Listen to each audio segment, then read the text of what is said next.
जय हिंद दोस्तों। Impact academy के ऑनलाइन प्लेटफॉर्म पर आपका बहुत बहुत स्वागत है बच्चों। आज के इस वीडियो लेक्चर में हम लोग क्या पढ़ेंगे? आज के इस वीडियो लेक्चर में बच्चों हम लोग पढ़ेंगे इक्विनॉक्स एंड सोलिस्टाइस, यानी कि विषुव और संक्रांति के बारे में हम लोग पढ़ने वाले हैं। बच्चों आप लोगों को याद होगा, आप लोगों ने जो है अक्षांश और देशांतर रेखाएं टॉपिक पढ़ लिया, अच्छे से समझ भी लिया है उसको। अगर आपको याद हो, जब मैंने आपको अक्षांश रेखाएं पढ़ाई थी तो अक्षांश रेखाओं में मैंने एक पॉइंट कहा था, जिसका मतलब था कि भैया क्या मतलब था उसका कि भैया जो सूर्य है वो कर्क रेखा और मकर रेखा के बीच में रहता है। याद है? सूर्य जो है वो कर्क रेखा और मकर रेखा के बीच में रहता है। Earth is always between Tropic of Cancer and Tropic of Capricorn. याद होगा इतनी बात तो। वही चीज, उसी चीज के ऊपर ये पूरा का पूरा टॉपिक है। मैंने आपको बताया था कि भैया ध्यान से इस चीज को समझ लो, सूर्य पूरा साल कहां पर रहता है, कर्क रेखा और मकर रेखा के बीच में, क्योंकि आने वाले जो टॉपिक रहेंगे वहां पर हमें ये चीज काम में आएगी। तो आज हम बच्चों वही पढ़ने वाले हैं, राइट। सबसे पहले हम विषुव पढ़ेंगे और उसके बाद हम क्या पढ़ेंगे? संक्रांति पढ़ेंगे। क्लियर है बच्चों? चलिए तो समझते हैं भाई इस टॉपिक को। सबसे पहले जब हम बात करते हैं बच्चों, सबसे पहले हम बात करेंगे विषुव की, यानी कि इक्विनॉक्स की। इक्विनॉक्स यानी कि विषुव। बच्चों क्या है विषुव, कैसे है विषुव? तो पहले मैं एक पृथ्वी बना लूं भाई एक बार, जस्ट ए मिनट। भाई ये पृथ्वी है, राइट, ये पृथ्वी है। अब आप लोगों को पता है कि पृथ्वी के ठीक बीचों बीच कौन सी रेखा होती है? पृथ्वी के ठीक बीचों बीच होती है भाई कर्क रेखा। ओ सॉरी, कर्क रेखा बोल रहा हूं, हाँ, बीचों बीच होती है 0 डिग्री अक्षांश, जिसे हम क्या बोलते हैं? इक्वेटर। हिंदी में क्या बोलते हैं? भूमध्य रेखा। एक और क्या नाम है इसका? विषुवत रेखा। तो ये अलग अलग नाम है, 0 डिग्री अक्षांश, इक्वेटर, भूमध्य रेखा या विषुवत रेखा।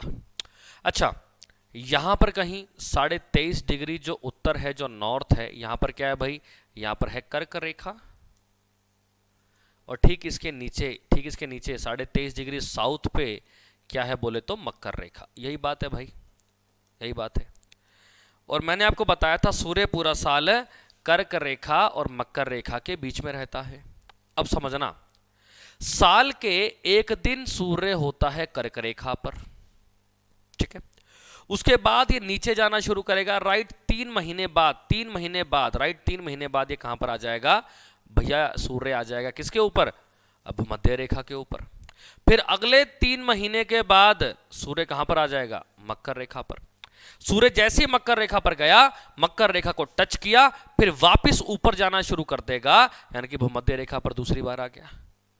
फिर वापस 3 महीने बाद, ठीक है, ये भी 3 महीने, ये भी 3, वापस किस पे आ जाएगा? वापस आ जाएगा कर्क रेखा पर। यानी कि जिस दिन सूरज ने कर्क रेखा से नीचे आना शुरू किया मकर रेखा की ओर, ठीक उसी दिन ये वापस जाएगा कर्क रेखा पे। जैसे मान लो, एग्जांपल ले लेता हूं, मान लो कर्क रेखा पर अगर सूर्य 1 जनवरी को था, तो 3 महीने बाद भूमध्य रेखा, फिर 3 महीने के बाद मकर रेखा, तो 6 महीने हो गए।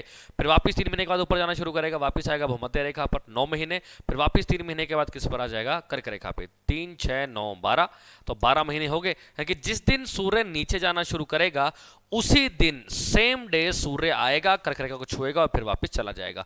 यानी कि सूरज कर्क रेखा पर कितने दिन आता है? सर 1 दिन आता है, क्योंकि जिस दिन गया उस दिन तो वापस आ गया था, आया फिर टच किया फिर नीचे चला गया।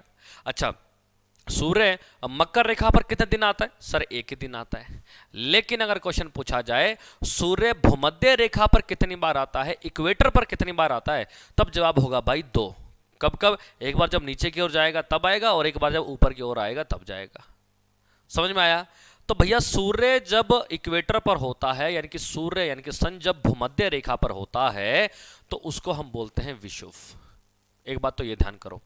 अच्छा, मैंने आपको ये बताया था कि जो भूमध्य रेखा है, भूमध्य रेखा क्या करती है? पृथ्वी को 2 बराबर भागों में बांटती है। जो इक्वेटर है वो अर्थ को 2 इक्वल पार्ट्स में डिवाइड करता है। अब आप यूं सोचो कि भाई जब सूर्य इधर होगा, भूमध्य रेखा पर होगा, जब सूर्य भूमध्य रेखा पर आएगा 2 बार आएगा भाई, 2 बार आएगा। तो जब भूमध्य रेखा पर होगा तो ऑब्वियस ही बात है, सूरज क्या करेगा? दोनों गोलार्धों में सूरज की रोशनी क्या जाएगी? बराबर जाएगी। ऐसा तो होगा नहीं कि उत्तरी गोलार्ध में ज्यादा रोशनी देगा और दक्षिणी गोलार्ध में कम रोशनी देगा, ऐसा तो नहीं होगा।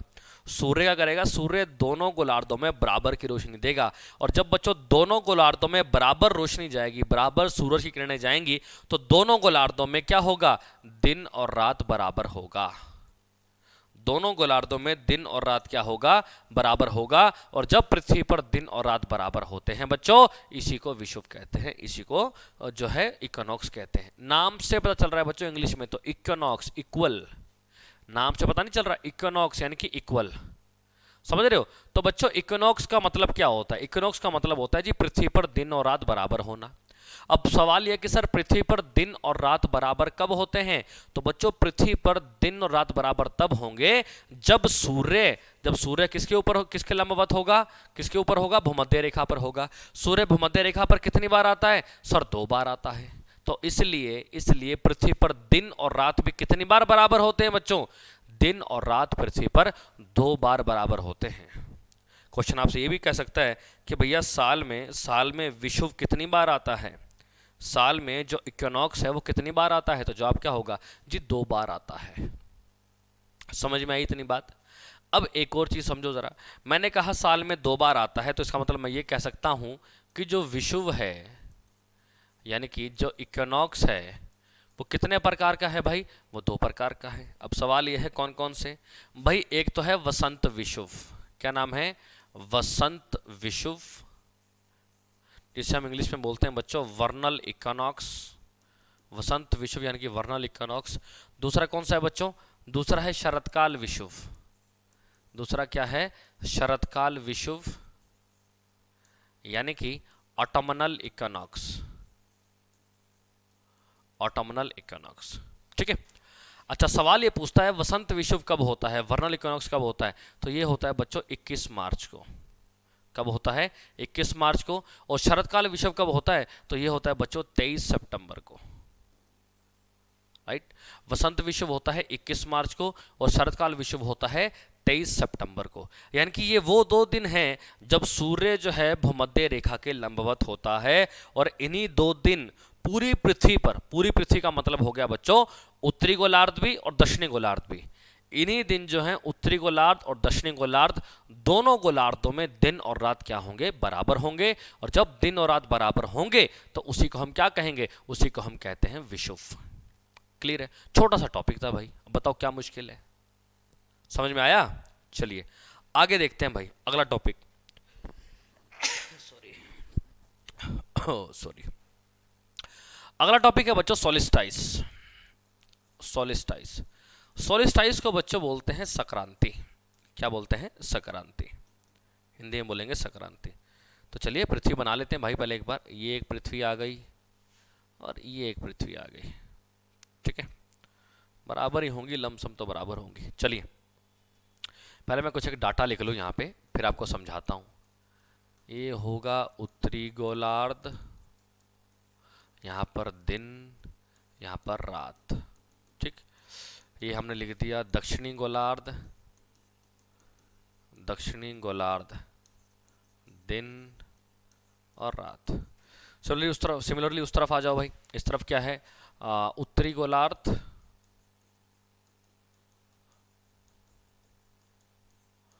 दिन और रात। सिमिलरली दक्षिणी गोलार्ध, साउदर्न हेमिस्फेयर, दक्षिणी गोलार्ध, दिन और रात। अब बच्चों ये जो संक्रांति है ना, संक्रांति सोलिस्टाइस, ये 2 प्रकार की होती है बच्चों।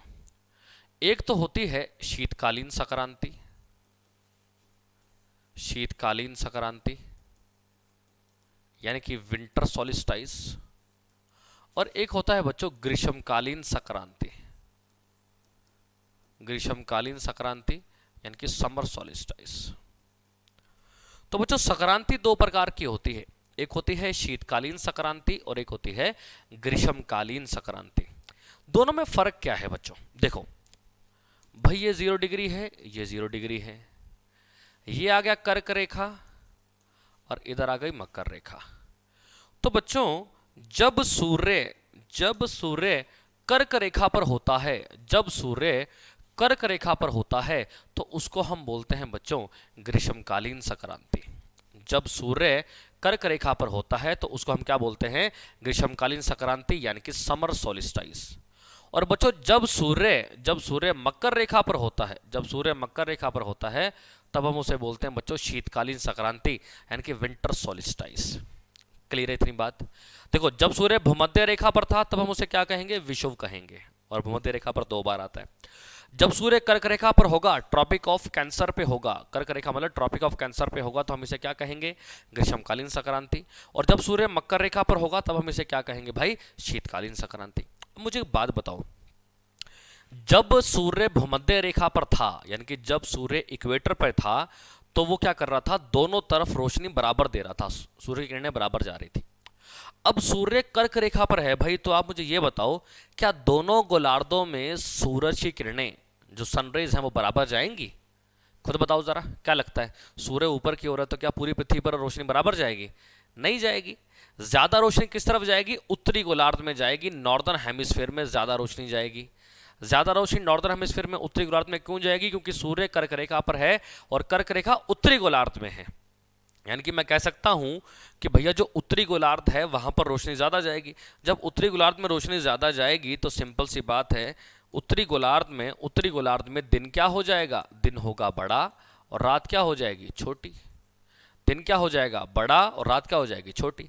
सिमिलरली जब सूर्य मकर रेखा पर है यानी कि ट्रॉपिक ऑफ कैप्रिकॉर्न पे है और मकर रेखा दक्षिणी गोलार्ध में है तो ऑब्वियस सी बात है ज्यादा रोशनी कहां पर होगी, ज्यादा रोशनी होगी कहां पर, दक्षिणी गोलार्ध में। तो दक्षिणी गोलार्ध में फिर उस दिन क्या हो जाएगा, दिन बड़ा और रात छोटी। यही बात है। इधर देखो, इधर सूर्य कर्क रेखा पर था यानी कि उत्तरी गोलार्ध में था, तो उत्तरी गोलार्ध में तो दिन बड़ा रात छोटी, और दक्षिणी गोलार्ध में रोशनी कम है तो दिन क्या हो जाएगा, छोटा, और रात क्या हो जाएगी, बड़ी। दिन क्या हो जाएगा, छोटा, और रात क्या हो जाएगी, बड़ी। सिमिलरली इधर आ जाओ, जब सूर्य मकर रेखा पर है, दक्षिणी गोलार्ध में है, तो दक्षिणी गोलार्ध में दिन क्या होगा, बड़ा, रात क्या होगी, छोटी। लेकिन उत्तरी गोलार्ध में रोशनी कम जा रही है तो दिन क्या हो जाएगा, दिन हो जाएगा छोटा और रात क्या हो जाएगी, बड़ी। तो बच्चों ये हल्का सा डिफरेंस है, आपको बस ये ध्यान रखना है कि जिस गोलार्ध में सूर्य होगा, देखो सिंपल सी एक लाइन ध्यान में रख लो, जिस गोलार्ध में सूर्य होगा, जिस हेमिस्फीयर में सन होगा, उस गोलार्ध में दिन बड़ा रात छोटी, और उसका जो अपोजिट वाला गोलार्ध है वहां पर उसका उल्टा कर दो। यहां पर सूर्य बच्चों उत्तरी गोलार्ध में था क्योंकि कर्क रेखा पर है, तो उत्तरी गोलार्ध में दिन क्या हो जाएगा, बड़ा, और रात क्या हो जाएगी, छोटी। और दक्षिणी गोलार्ध में इसका उल्टा कर दो, दिन क्या हो जाएगा, छोटा, और रात क्या हो जाएगी, बड़ी। सिमिलरली इधर देख लो, इधर जो सूर्य है वो दक्षिणी गोलार्ध में है, तो दक्षिणी गोलार्ध में सूरज की रोशनी ज्यादा जाएगी। तो दक्षिणी गोलार्ध में अगर सूर्य की रोशनी ज्यादा जाएगी तो दक्षिणी गोलार्ध में दिन क्या हो जाएगा, बड़ा, रात क्या होगी, छोटी। और उत्तरी गोलार्ध में उल्टा करो, दिन क्या होगा, छोटा, और रात क्या होगी, बड़ी। अब सवाल एक और है कि सर ग्रीष्मकालीन संक्रांति होती कब है, यानी कि सूर्य कर्क रेखा के लंबवत कब आता है, परपेंडिकुलर कब आता है, तो ये होती है भाई 21 जून को। कब होती है, 21 जून को। और सूर्य जो है मकर रेखा पर कब आता है, यानी कि शीतकालीन संक्रांति कब होती है, तो ये होती है बच्चों 22 दिसंबर को। कब होती है, 22 दिसंबर को। क्लियर है? क्वेश्चन कुछ भी दे सकता है। ग्रीष्मकालीन संक्रांति कब होती है, 21 जून को। अच्छा, शीतकालीन संक्रांति कब होती है, 22 दिसंबर को। अभी मैंने आपको बताया था, अब एक चीज ऐसे समझ लो, मैंने अभी तक पूरे इस लेक्चर में पढ़ाया क्या है कि भैया 21 जून को सूर्य कहां पर है, कर्क रेखा पे है, ट्रॉपिक ऑफ कैंसर पे है। उसके बाद 3 महीने जोड़ दो, जून के बाद जुलाई, अगस्त, सितंबर कौन सा, 23 सितंबर। 23 सितंबर को सूर्य किस पर आ जाता है, भूमध्य रेखा पे आ जाता है। याद कर लो वो इक्विनॉक्स वाला, विषुव वाला। सितंबर में 3 महीने जोड़ दो, सितंबर के बाद अक्टूबर, नवंबर, दिसंबर, तो 22 दिसंबर को सूर्य कहां पर होता है, मकर रेखा पर होता है। मकर रेखा के अंदर फिर 3 महीने जोड़ दो, उसके दिसंबर के अंदर फिर 3 महीने जोड़ दो, जनवरी, फरवरी, मार्च कौन सा, 21 मार्च। तो 21 मार्च को सूर्य वापस किस पे आ गया, भूमध्य रेखा पे। फिर मार्च के बाद फिर 3 महीने जोड़ दो, मार्च के बाद अप्रैल, मई, जून, तो जून कौन सी, 21 जून। तो वही तो मैंने आपको लेक्चर की स्टार्टिंग में बताया था कि सूर्य कर्क रेखा पर एक बार आता है, भूमध्य पर 2 बार आता है, और मकर रेखा पर 1 बार आता है। राइट, सूर्य जब भूमध्य रेखा पर होगा यानी कि इक्वेटर पर होगा, तो इक्वेटर पर होगा तो मतलब पूरी जो पृथ्वी है, पूरी जो अर्थ है, पूरी पृथ्वी पर दिन और रात क्या होंगे, बराबर होंगे। सूर्य अगर इक्वेटर पर 2 बार आ रहा है तो मतलब दिन और रात 2 बार बराबर होंगे। अच्छा, भूमध्य रेखा पर अगर 4 बार आता तो भाई पृथ्वी पर दिन और रात 4 बार बराबर होते। कर्क रेखा पर एक बार है, कर्क रेखा उत्तरी गोलार्ध में है, नॉर्दर्न हेमिस्फीयर में है, तो मतलब नॉर्दर्न हेमिस्फीयर में उत्तरी गोलार्ध में सूर्य की किरणें ज्यादा गई हैं, तो उत्तरी गोलार्ध में दिन बड़ा रात छोटी। और 22 दिसंबर को जो है दक्षिणी गोलार्ध में दिन बड़ा और रात छोटी होगी। यही है बच्चों विषुव और संक्रांति के बारे में। कुछ था ही नहीं, छोटे छोटे टॉपिक हैं बच्चों, इसलिए कहता हूं कि चीजों को ध्यान से समझा करो। अब मैं आपको दिखाता हूं बच्चों स्लाइड्स, ठीक है, स्लाइड्स में आप और बेहतर से समझेंगे भाई। ये देख लो भाई, ये है सारा का सारा फंडा, पूरी गेम जो है ना यहीं पे है, पूरी चीज यहीं पर है। देखो जरा भाई, ये बीच में सूर्य है, ये आ गया सन, यहां पर है सूर्य, ठीक। अच्छा, यहां पर अगर आप देखोगे यहाँ पे 20 लिख दिया है, लेकिन कोई नहीं, 21 मार्च है यहाँ पे, ठीक है। 21 मार्च को देखो सूरज की किरणें डायरेक्ट किसके ऊपर पड़ रही हैं, इक्वेटर पर। और देखो 22 या 23 सितंबर, यहाँ पे 23 सितंबर आएगा, 23 सितंबर को सूर्य की किरणें कहाँ पर पड़ेंगी, ये रही है, देखो ये इक्वेटर है, आपको यहां से नहीं दिखेगा लेकिन परली तरफ से तो सूर्य की किरणें पड़ेंगी ना इसके ऊपर, ठीक है। तो भैया 21 मार्च और 23 सितंबर, 21 मार्च और 23 सितंबर को सूर्य की किरणें किस पर पड़ती हैं, इक्वेटर पर पड़ती हैं भाई। और यहाँ पर लिखा हुआ ना वर्नल इक्विनॉक्स, ऑटमनल इक्विनॉक्स है ना, वसंत विषुव और शरतकाल विषुव। और इस दिन यानी कि 21 मार्च और 23 सितंबर को क्या होता है, पूरी पृथ्वी पर दिन और रात क्या होता है, बराबर होता है भाई। क्यों बराबर होता है, क्योंकि भैया पूरी पृथ्वी पर यानी कि दोनों गोलार्धों में सूरज की जो किरणें हैं, जो सनरेज हैं, वो बराबर पहुंचती हैं।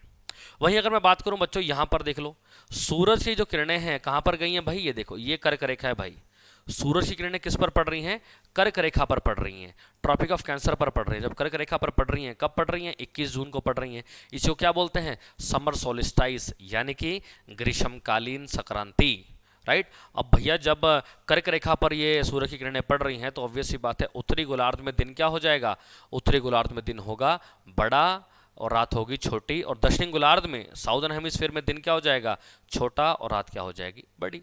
सिमिलरली इस तरफ आ जाओ, यहां पर सूरज की किरणें किस पर पड़ रही हैं, मकर रेखा पर। किस पर पड़ रही हैं, मकर रेखा पर। कब पड़ रही हैं, 22 दिसंबर को। और इसी को क्या बोलते हैं, विंटर सोलिस्टाइस, यानी कि शीतकालीन संक्रांति। अब मकर रेखा दक्षिण गोलार्ध में है और मकर रेखा के ऊपर सूर्य है, तो दक्षिण गोलार्ध में जो है 22 दिसंबर को दिन क्या हो जाएगा, बड़ा, रात क्या हो जाएगी, छोटी। उत्तरी गोलार्ध में रोशनी कम है, तो उत्तरी गोलार्ध में दिन क्या होगा, छोटा, और रात क्या होगी, बड़ी। बस यही छोटी बड़ी यही तो लिखना है। मैंने फिर बता रहा हूं, ध्यान में आपको बस एक ही बात रखनी है, जिस गोलार्ध में सूर्य होगा उस गोलार्ध में दिन बड़ा रात छोटी, उल्टे वाले में उल्टा कर दो। और भूमध्य रेखा का तो सिंपल है, भूमध्य रेखा में होगा तो भैया दिन और रात तो बराबर होने वाले हैं, राइट।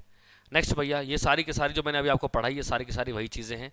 विषुव, विषुव क्या होता है, जब दोनों गोलार्ध में दिन और रात बराबर होते हैं, यानी उत्तरी गोलार्ध और दक्षिणी गोलार्ध में, इसे विषुव के रूप में जाना जाता है। जब सूर्य भूमध्य रेखा के लंबवत होता है तो दिन और रात बराबर होते हैं, वही मैंने आपको बताया। सूर्य भूमध्य रेखा पर वर्ष में 2 बार लंबवत होता है, 2 बार परपेंडिकुलर होता है, राइट। अच्छा, 21 मार्च को क्या होता है, वसंत विषुव, और 23 सितंबर को क्या होता है, तो शरत विषुव, शरतकाल विषुव, राइट। इसलिए पृथ्वी पर दिन और रात 2 बार बराबर होते हैं। That's why day and night are equal on earth for 2 times, ठीक है। अच्छा, नेक्स्ट क्या कहता है भाई, सोलिस्टाइस संक्रांति। संक्रांति के अंदर वही डायग्राम आ गया जो मैंने आपको बताया था, ठीक है। सोलिस्टाइस 2 प्रकार की होती है, समर सोलिस्टाइस, विंटर सोलिस्टाइस, ग्रीष्मकालीन संक्रांति और शीतकालीन संक्रांति। वही सारी चीज़ है बच्चों जो भी मैंने जस्ट आपको पढ़ाई है। ग्रीष्मकालीन संक्रांति होता है 21 जून को, सूर्य कर्क रेखा के लंबवत होता है, 21 जून की बात है ये। इस दिन क्या होता है, उत्तरी गोलार्ध में, उत्तरी गोलार्ध में दिन क्या होगा, बड़ा, और रात क्या हो जाएगी, छोटी। ये कहाँ की बात है, उत्तरी गोलार्ध की। और भैया दक्षिणी गोलार्ध में दिन क्या हो जाएगा, छोटा, रात क्या हो जाएगी, बड़ी, ठीक है। अब तो मैं भी थक गया हूँ, दिन बड़ा रात छोटी, दिन बड़ा रात छोटी, चीज़ वही है, चीज़ वही है। शीतकालीन, विंटर सोलिस्टाइस में क्या होता है, 22 दिसंबर को सूर्य मकर रेखा के लंबवत होता है, ट्रॉपिक ऑफ कैप्रिकॉर्न के लंबवत होता है। इस दिन क्या होगा, उत्तरी गोलार्ध में दिन छोटा, रात बड़ी, और दक्षिण गोलार्ध में दिन बड़ा और रात छोटा। क्लियर है बच्चों? तो आई होप ये सारी की सारी चीज़ें क्लियर हो गई होंगी। छोटा सा टॉपिक था, आई नो, लेकिन इंपॉर्टेंट टॉपिक था। तो आप लोगों ने ये चीज़ तो देख ली कि भैया कहाँ पर दिन कब बड़ा होगा, कहाँ पर दिन कब छोटा होगा, और कुछ नहीं है, बस 1-2 बार डायग्राम बना के देखेंगे, आपको सारी की सारी चीज़ें क्लियर हो जाएंगी। हाँ, हम आमतौर पे कह देते हैं कि भैया पृथ्वी पर सबसे बड़ा दिन कौन सा होता है, और हम कहते हैं 21 जून। पृथ्वी पर सबसे छोटा दिन कौन सा होता है, वो होता है 22 दिसंबर। तो हम टेक्निकली देखें तो वो जो आप गलत भी है, क्योंकि भैया अगर देखो 21 जून को तो जो है दक्षिणी गोलार्ध में दिन, सॉरी, उत्तरी गोलार्ध में दिन बड़ा होता है 21 जून को, दक्षिणी गोलार्ध में तो दिन छोटा होता है ना। और पृथ्वी तो भैया उत्तरी और दक्षिणी दोनों से मिलकर बनी है। ठीक है, तो आजकल इस तरह के सवाल नहीं आते कि भैया 21 जून या 22 दिसंबर को दिन बड़ा छोटा होता है। ठीक है, जो मैंने यहाँ से बताया यहीं से क्वेश्चन पूछे जाते हैं, कभी भी ये नहीं पूछता पृथ्वी पर सबसे बड़ा दिन बताओ 21 जून। भैया 22 दिसंबर भी तो हो सकता है। पृथ्वी पर सबसे बड़ा दिन 21 जून है, वो तो उत्तरी गोलार्ध में है। 22 दिसंबर को तो दक्षिणी गोलार्ध में भी दिन बड़ा है, क्योंकि उस दिन सूर्य मकर रेखा पर होता है। समझ रहे हो? तो आजकल जो है इस टाइप के क्वेश्चन नहीं पूछते। फिर भी हम 21 जून जवाब क्यों देते हैं? क्योंकि हमारे आधे से ज़्यादा जो देश हैं वो उत्तरी गोलार्ध में हैं। हमारी पृथ्वी पर आधे से ज़्यादा देश उत्तरी गोलार्ध में हैं, इसलिए हम कह देते हैं ठीक है भाई, पृथ्वी पर सबसे बड़ा दिन 21 जून है। क्लियर है? तो वैसे ध्यान रखना, तो ये हमारा यहाँ पर टॉपिक कंप्लीट होता है। तो विषुव और संक्रांति हमारे यहाँ पर कंप्लीट है। कोई भी डाउट हो तो आप जो है डाउट सेशन में कमेंट करके भी पूछ सकते हैं। क्लियर है बच्चों? तो मिलते हैं नेक्स्ट वीडियो लेक्चर के अंदर एक और टॉपिक के साथ। Thank you so much. जय हिंद, जय भारत।